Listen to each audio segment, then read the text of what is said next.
Ladies and gentlemen, welcome back to the channel. We are witnessing history. We are witnessing a tectonic shift in the landscape of global tennis, and it is coming from a source that has caught the entire sporting world completely off guard. If you've been following the headlines coming out of Melbourne Park over the last 48 hours, you know exactly what I am talking about. If you haven't, then brace yourselves, because the story we are covering today is not just about a tennis match. It is about a movement.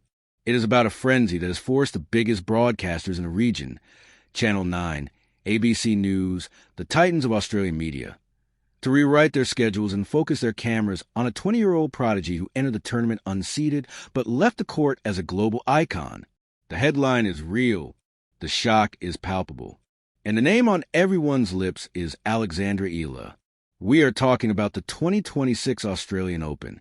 We are talking about a first-round match that was supposed to be a routine procedure on an outer court, court number 6, a court designed or overflow for the diehards for quiet early rounds. But what happened on court 6 was anything but quiet. It was a carnival. It was a revolution. It was a moment that Novak Djokovic himself, the greatest of all time, had to stop and address. Today we are going deep. We are going to dissect the frenzy, the bagel that stunned the world, the heartbreaking collapse, the controversy over the scheduling, and the undeniable reality that a new superstar has arrived in women's tennis. This is a comprehensive, uncut story of Alexandra Eala's Australian Open campaign. Let's get into the news. Let's set the scene. Melbourne, Australia, January 2026. The Australian Open, the Happy Slam, the first Grand Slam of the year. The draw is packed with heavy hitters. You have Sabalenka, you have Goff, you have Swiatek. But on day 2, the story wasn't on Rod Laver Arena. The story wasn't on Margaret Court Arena. The story was jamming the walkways, spilling out of the stands, and creating a deafening roar on court 6. Alexandra Eala, the pride of the Philippines. Ranked number 49 in the world. A career high achieved after a blistering 2025 season, where she did the unthinkable and reached the semifinals of the Miami Open, taking down world number 2 IGA Swiatek along the way. That context is crucial. She didn't come here as a nobody. She came here as a dangerous floater, a lefty with a whip-crack forehand, and a fighting spirit that borders on the terrifying. She was drawn against Alicia Parks of the United States, a big hitter, a player with a massive serve but a volatile game. On paper, this was a 50-50 match, a popcorn match for the tennis nerds. But what happened when the players walked onto the court was something no statistician could predict. The crowd. It was absolute pandemonium. Reports from 9 News Australia described it as a football atmosphere. ABC News correspondents on the ground reported that fans were lined up hundreds of meters deep just trying to catch a glimpse of the court.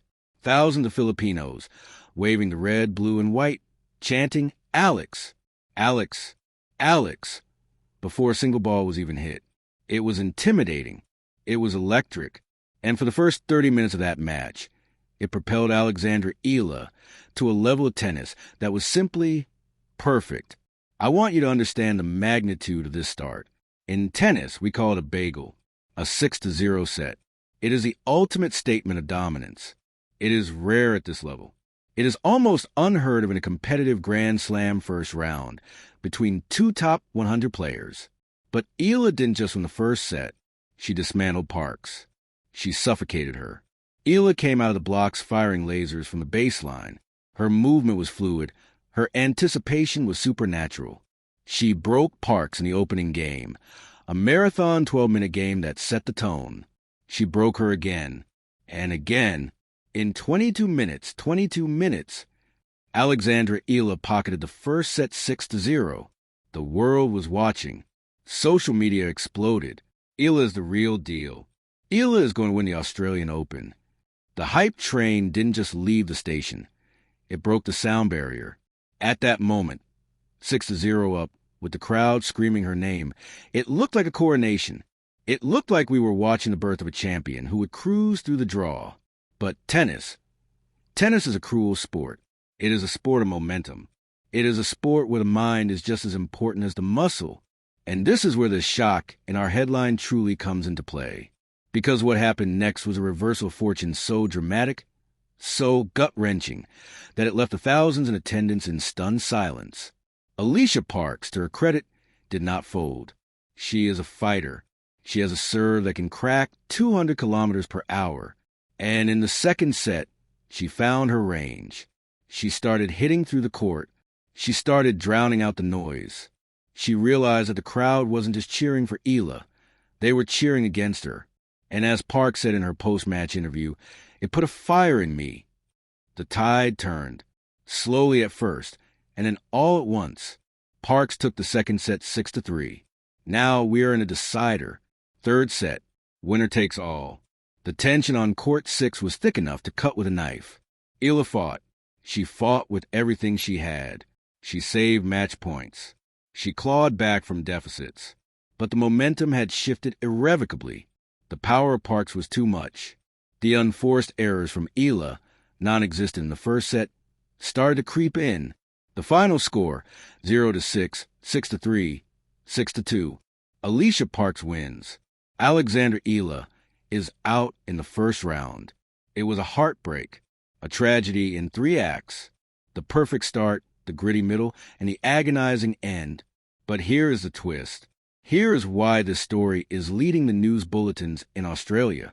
Even in defeat, Alexandra Eala was a story. The images of her after match, heartbreaking but inspiring. She didn't storm off. She didn't smash her racket. She stayed. She signed autographs for the hundreds of fans who had waited in the heat. She smiled through the disappointment. She acknowledged the love. ABC News ran a segment titled The Queen of Court 6. 9 News Australia called it the Eala Frenzy.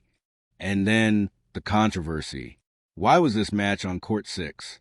Why was a player who commands this kind of audience relegated to a parking lot court? This is where the story gets political. This is where the whole world shock narrative gains its weight. Novak Djokovic, the world number 1, was asked about it, and he didn't mince words. He acknowledged the chaos. He said, you could argue that it was maybe a poor schedule. Maybe they could schedule on a bigger court, yes. When the GOAT of tennis is commenting on your court assignment, you know you have made an impact. So, while Alexandra Eala is out of the singles draw, the shockwaves of her appearance are still rippling through the tournament. She showed us the highest highs.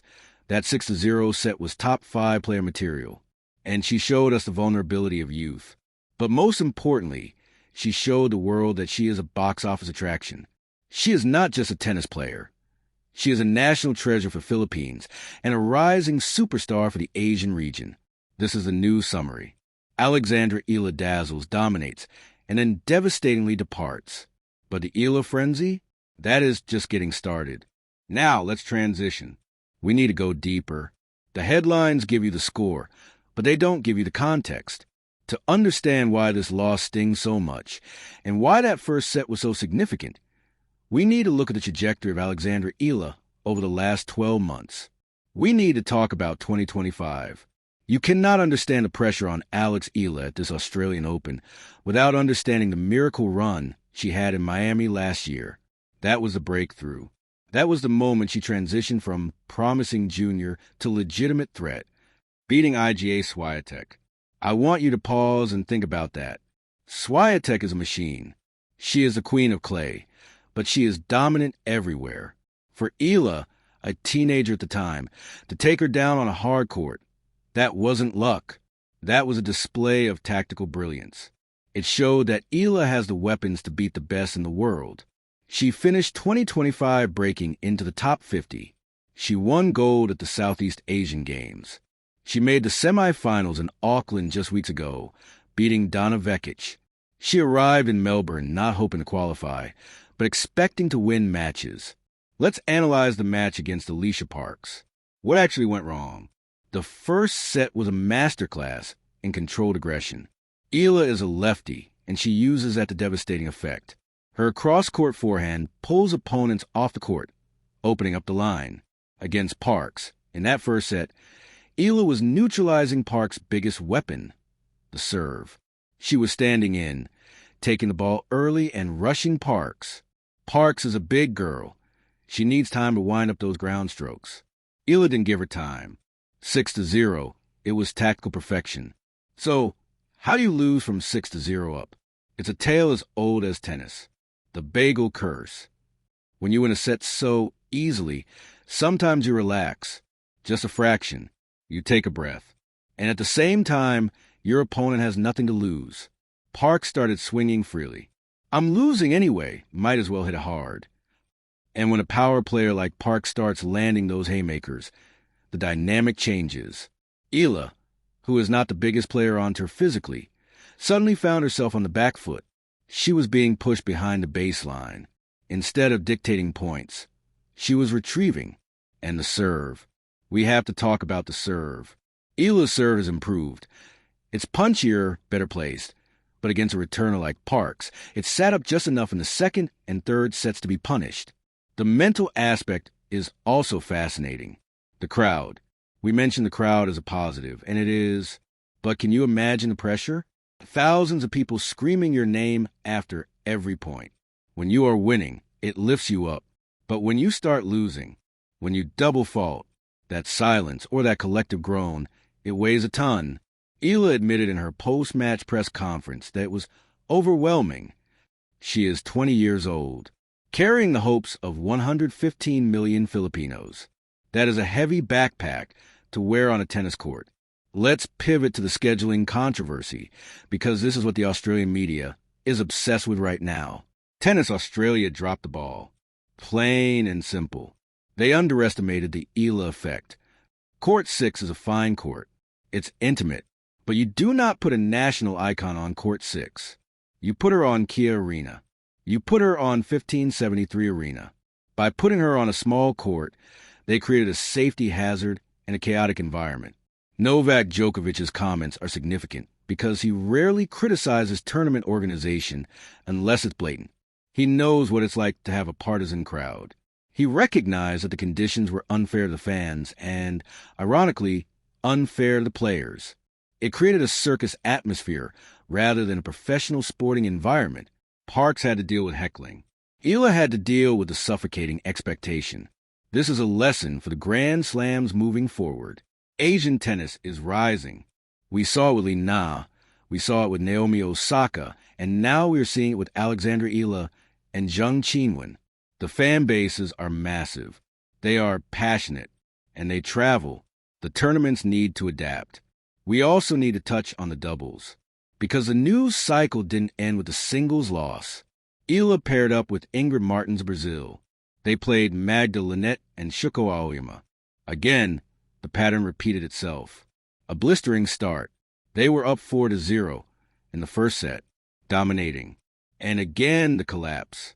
They lost the first set in a tiebreak. They won the second. They lost the third. It suggests a theme for Eala at this tournament.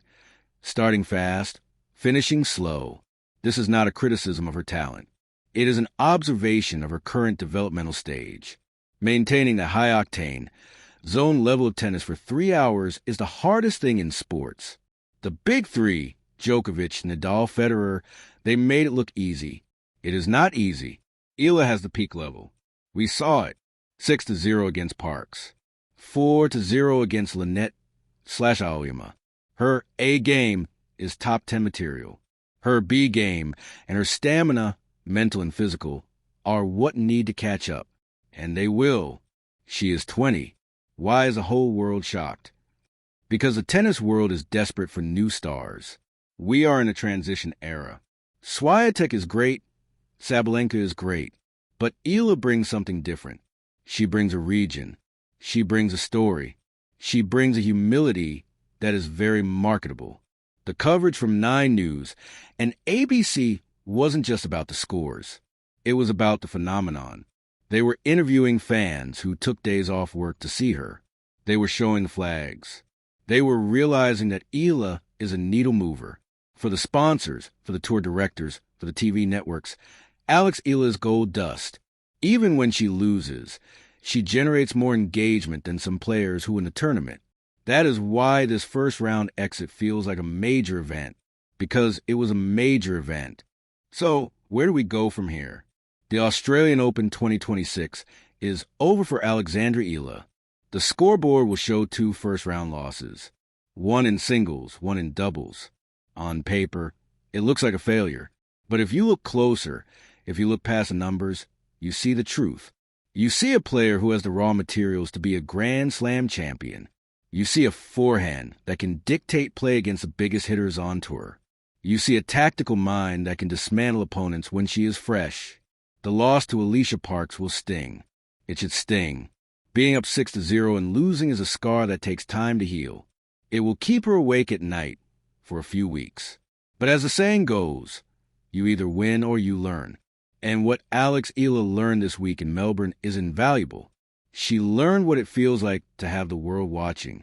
She learned how to handle a crowd that is so loud you can't hear the ball hit the strings. She learned that a match is never over until the final point is won. She will take these lessons. She will go back to the Rafa Nadal Academy where she trains. She will work on her fitness. She will work on her serve placement. She will work on her mental fortitude in the third set. And she will come back. The frenzy we saw in Melbourne is just a preview. Imagine what will happen when she starts making the second week of a slam. Imagine the scenes at the U.S. Open or Roland Garros, or when she returns to Melbourne next year. The Philippines has waited a long time for a tennis hero. They have had boxing legends, bowling legends, billiards legends. Now they have a tennis icon. To the fans who are disappointed, do not be. The trajectory is upward. Progress is not a straight line. The jump from top 50 to top 10 is the hardest jump in sports. It requires heartbreak. It requires losses like this one. Alex Eala is 20 years old. She has a decade, maybe 15 years, ahead of her. This tournament was a stumbling block, not a wall. The headlines say, "Whole world shocked." And maybe we were. We were shocked by the ferocity of her start. We were shocked by the suddenness of the end. But looking at the big picture, the only thing we should be shocked by is if you doubt her. She has the game. She has the heart. And as we saw on Court 6, she has an army behind her. Alex Eala will rise. The Australian Open was just a chapter. The book is still being written. That is the full story on the Alexandra Eala frenzy at the Australian Open.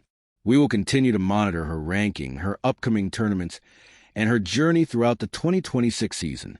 If you enjoyed this deep dive analysis, make sure you hit that subscribe button. We cover the stories the mainstream media schemes over. We go deep. Thank you for watching, and I'll see you in the next video.